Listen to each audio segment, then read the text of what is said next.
I thank the Senate and I thank also the Minister for her positive response to my suggestion we mark this tragic anniversary in the Chamber today, and we join with her in the comments she's made. On this day 1 year ago, Australians were horrified by the images of the Beirut port explosion, an explosion more powerful than the one that destroyed the Chernobyl reactor, killing over 200 people, wounding thousands more and wreaking untold damage across the city of Beirut. Tens of thousands were made homeless and the city remains scarred by this blast. Its reconstruction hampered further by, of course, the COVID pandemic and Lebanon's economic collapse. The youngest victim of the blast was an Australian, 2-year-old Isaac Ohlers. And Isaac's mother, Sarah Copeland, describes her loving and affectionate son thriving in Beirut, already picking up Arabic and French to the delight of locals. And our thoughts today are with Sarah, her husband Craig, and their loved ones as they mourn again their loss.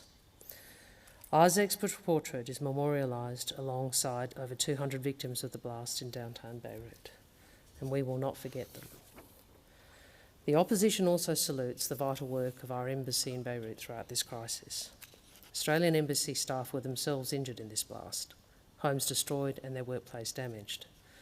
But under the leadership of Ambassador Rebecca Grindlay, they managed to navigate the chaos of the explosion's aftermath to ensure Australians in Beirut were accounted for and help them get to safety. And we thank them for their work. This is a particularly difficult time for Lebanese communities in Australia, many of whom are locked down and unable to come together with friends and family. And of course, they remain unable to travel to their homeland, to grieve with their loved ones and to help rebuild what was lost.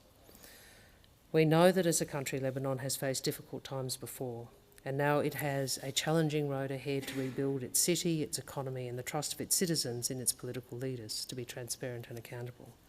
And this is what the people of Lebanon demand, and it is what they deserve. Regrettably, 12 months on from the blast, the grief and losses felt by the people of Lebanon and Lebanese and communities in Australia have been compounded by the fact that those responsible have still not had to answer for their failures. This was a tragedy that should have been avoided, but warnings were not heeded, and Lebanon is still grappling with the consequences of this neglect. The victims of this terrible tragedy are still waiting for justice, and the absence of justice inhibits healing. Sarah Copeland is fighting for that justice, for a full investigation into how this tragedy could happen and to ensure it never happens again for all the victims of that day and for Isaac. So we reiterate our call on the Australian Government to support an independent, impartial and transparent investigation into the explosion. And we stand with the people of Lebanon, with Lebanese communities in Australia and with the Ohlers Copeland family in their grief.